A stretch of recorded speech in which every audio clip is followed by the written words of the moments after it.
আসসালামু আলাইকুম। আমি আসলাম একটা কবিতা বলতে। কবিতাটা মনে পড়ে গেল। কবিতাটা ছিল বিএনপির লেখা। বিএনপির একটা ফেসবুক পেজ থেকে কবিতাটা লেখা হয়েছিল অনেক আগে।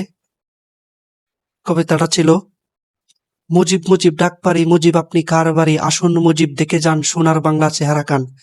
চাউলের কেজি 50 টাকা, আতা গাছে তোতা পাখি, ডালিম গাছের মৌ, রেল মন্ত্রী বিয়ে করছে সোহেল রানার বউ।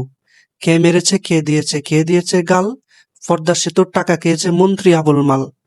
নতুন নতুন পায়রাগুলি জোটন বেঁধেছে, শেখ হাসিনা গভীর রাতে আলেম মেরেছে।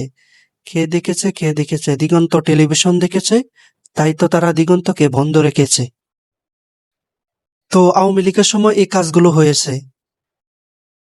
পদ্মা সেতুর টাকা, দ্রব্যমূল্যের ঊর্ধ্বগতি, দুর্নীতি, চাঁদাবাজি, ধর্ষণকারী, মানুষ হত্যা, অনেক কিছু হয়েছে।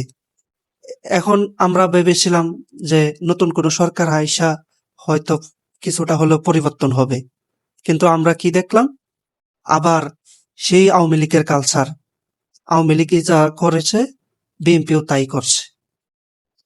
তো এই কবিতাটা যদি আবার উল্টো করে বলা যায়, যে জিয়া জিয়া ডাক পারি, জিয়া আপনি কার বাড়ি, আসুন জিয়া দেখে যান, সোনার বাংলা চেহারা কান, তাহলেই আমি ভালো না।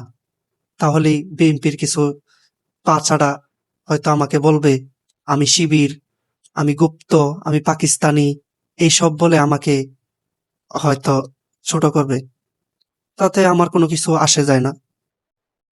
আমি যেটা সত্য সেটা বলেই যাব ইনশাল্লাহ। কেউ ঠেকাতে পারবে না।